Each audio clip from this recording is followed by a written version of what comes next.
আহিছে অনুভৱ দেৱী ছাত্ৰ সন্থাৰ লখিমপুৰ জিলা কমিটিৰ উদ্যোগত হাইস্কুল শিক্ষান্ত পৰীক্ষা আৰু উচ্চতৰ মাধ্যমিকৰ চূড়ান্ত পৰীক্ষাৰ পৰীক্ষাৰ্থীয়ে উত্তীৰ্ণ হোৱা চৰকাৰী ছাত্ৰ ছাত্ৰীসকলৰ আজি অভিনন্দন অনুষ্ঠানত আমি মুখ্য অতিথি হিচাপে আমাৰ মাধৱদেৱ বিশ্ববিদ্যালয়ৰ উপাচাৰ্য ভাইচ চেঞ্চেলৰ মহোদয়ক আমি আমাৰ আজি সভাত পাই আমি অতিকে আনন্দিত হৈছোঁ। এই চেগতে আমাৰ লখিমপুৰ জিলা দেৱী ছাত্ৰ সন্থাৰ পৰা আমাৰ উপাচাৰ্য ছাৰক এখন স্মাৰকপত্ৰ প্ৰেৰণ কৰিব বিচাৰিছোঁ আৰু এই স্মাৰকপত্ৰটো মই ৰাইজৰ জ্ঞাপনতে দিছোঁ। প্ৰতি মাননীয় উপাচাৰ্য মহোদয় মাধৱদেৱ বিশ্ববিদ্যালয় নাৰায়ণপুৰ লখিমপুৰ অসম বিষয় মাধৱদেৱ বিশ্ববিদ্যালয়ৰ সন্মুখত জননেতা ভীমবৰ দেউৰীৰ প্ৰতিমূৰ্তি স্থাপন আৰু নিৰ্মাণৰ সম্পৰ্কত অনুমতি বিচাৰি আবেদন মহোদয় অনুভৱ দেৱী ছাত্ৰ সন্থাৰ লখিমপুৰ জিলা সমিতিৰ সাদৰ সম্ভাষণ গ্ৰহণ কৰিব। আমি লখিমপুৰ জিলা সমিতিৰ তৰফৰ পৰা সন্মান সহকাৰে আপোনাক জনাব বিচাৰিছোঁ যে আমাৰ দেশ ভাৰতবৰ্ষৰ স্বাধীনতাৰ কালত অসমত নেতৃত্ব দিয়া তেতিয়াৰ অসম চৰকাৰৰ গোপীনাথ বৰদলৈ মন্ত্ৰীসভাৰ বন মন্ত্ৰীৰ দৰে দেউৰী জনগোষ্ঠীৰ পৰা কেবিনেট মন্ত্ৰীৰ পদ অলংকৃত কৰি দেউৰী জনগোষ্ঠীৰ লগতে জনজাতীয় নেতা হিচাপে জননেতা ভীমবৰ দেউৰীৰ ভূমিকা অতি গুৰুত্বপূৰ্ণ। তেখেতৰ কাৰণে ভাৰতবৰ্ষৰ স্বাধীনতা সংবিধান প্ৰণেতা ডক্টৰ ভীমৰাও আম্বেদকাৰ ডাঙৰীয়াই জনজাতীয় বেলেন্স ব্লক প্ৰৱৰ্তন কৰি অশিক্ষিত দৰিদ্ৰ শ্ৰেণীৰ জনজাতীয় লোকসকলক সুৰক্ষিত কৰিবৰ বাবে বিশেষ ভূমিকা গ্ৰহণ কৰিছিল। সেইজন বৰেণ্য জননেতাক আমি আমাৰ মাজত জীয়াই ৰখাৰ প্ৰয়াস কৰি যাতে তেখেতৰ কৰ্মৰাজি অধ্যয়ন কৰি ভৱিষ্যত প্ৰজন্মই তেখেতৰ আদৰ্শৰে অনুপ্ৰাণিত হওক। গতিকে মহোদয়ে দয়া কৰি বৰেণ্য জননেতাগৰাকীৰ স্মৃতি জীয়াই ৰখাৰ উদ্দেশ্যে মাধৱদেৱ বিশ্ববিদ্যালয়ৰ সন্মুখত প্ৰতিমূৰ্তি স্থাপনৰ বাবে অনুমতি প্ৰদান কৰে যেন এই মহোদয়ৰ ওচৰত বিনম্ৰ অনুৰোধ। ভৱনীয় লখিমপুৰ জিলা সমিতিৰ হৈ সভাপতি বসন্ত দেউৰী, সম্পাদক বিদ্যানন্দ দেউৰী, আমি আশা ৰাখিছোঁ আমাৰ উপাচাৰ্য মহোদয়ে আমাৰ আজি অনুভৱ দেৱী ছাত্ৰ সন্থাৰ সন্মাননীয় বিষয়ববীয়া আৰু সন্মানিত ৰাইজক আমাৰ যে আমি স্মাৰকপত্ৰ প্ৰেৰণ কৰিছোঁ ইয়াৰ আশ্বাস প্ৰদান কৰিব বুলি আশা ৰাখিছোঁ আৰু স্মাৰকপত্ৰ আমাৰ লখিমপুৰ জিলাৰ দেৱী ছাত্ৰ সন্থাৰ বিষয়ববীয়া প্ৰদান কৰিবৰ কাৰণে অনুৰোধ জনাইছোঁ।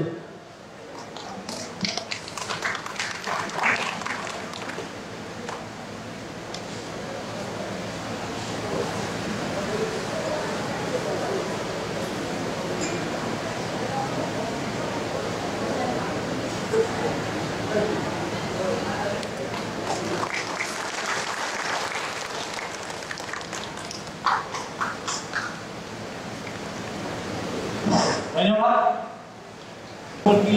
ইয়াৰ কথা নহয়, কাৰণ তেখেতৰ যিটো অৱদান সেই অৱদান যিসকলে জানে তেওঁলোকে খুব ভালকে এই কথা গম পায় যে তেওঁ এজন বিশ্ব বৰেণ্য নেতা। এতিয়া আমাৰ বিশ্ববিদ্যালয়ত আপোনালোকে জানি ভাল পাব যে আমাৰ সীমিত শক্তিৰে মই অহাৰ পিছত আমি এই অঞ্চলৰ জনগোষ্ঠীবিলাকৰ যিবোৰ সাহিত্য, সংস্কৃতি, ভাষা এই সকলোবোৰ সমৃদ্ধ কৰিবৰ কাৰণে বিশ্ববিদ্যালয়ত বিভিন্ন স্তৰৰ গৱেষণাৰ কথা ইতিমধ্যে আৰম্ভ কৰিছে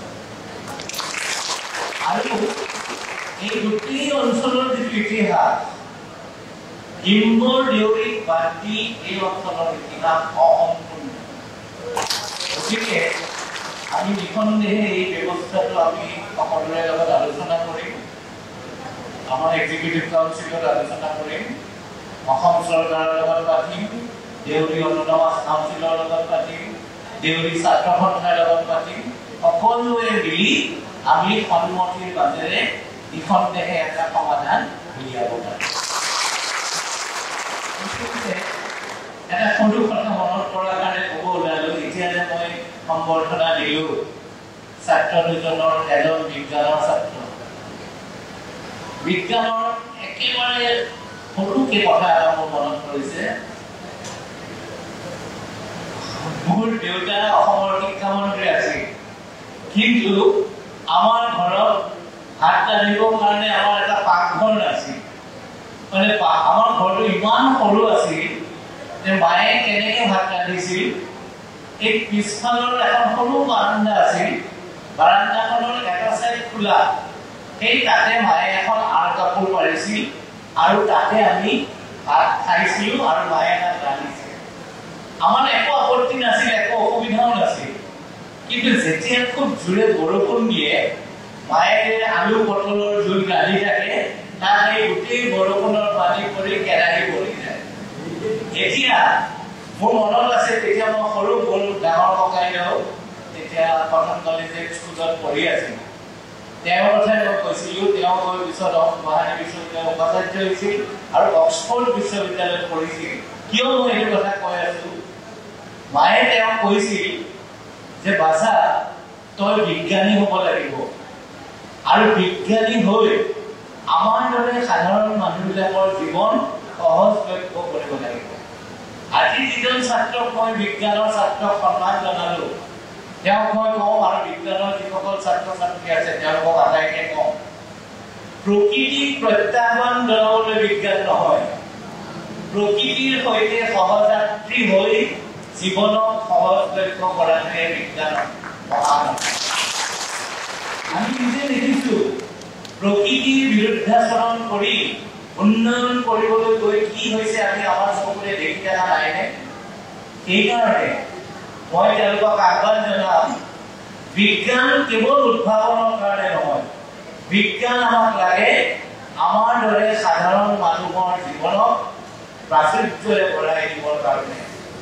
কেতিয়াবা মই ভাবো, বিজ্ঞানৰ যিবোৰ সাংঘাতিক উদ্ভাৱন, সেইবোৰ বাৰু মুষ্টিমেয় প্ৰাচুৰ্য থকা মানুহৰে সীমাবদ্ধ হৈ আছে নেকি? বিজ্ঞান জনসাধাৰণৰ মাজত যাব পৰা নাই নেকি? এই অনুভূতিটো মোৰ আহি থাকে। গতিকে বিজ্ঞানৰ ছাত্ৰসকলক মই কওঁ, উদ্ভাৱন কৰিব লাগিব সমাজখনৰ কথা। ধন্যবাদ।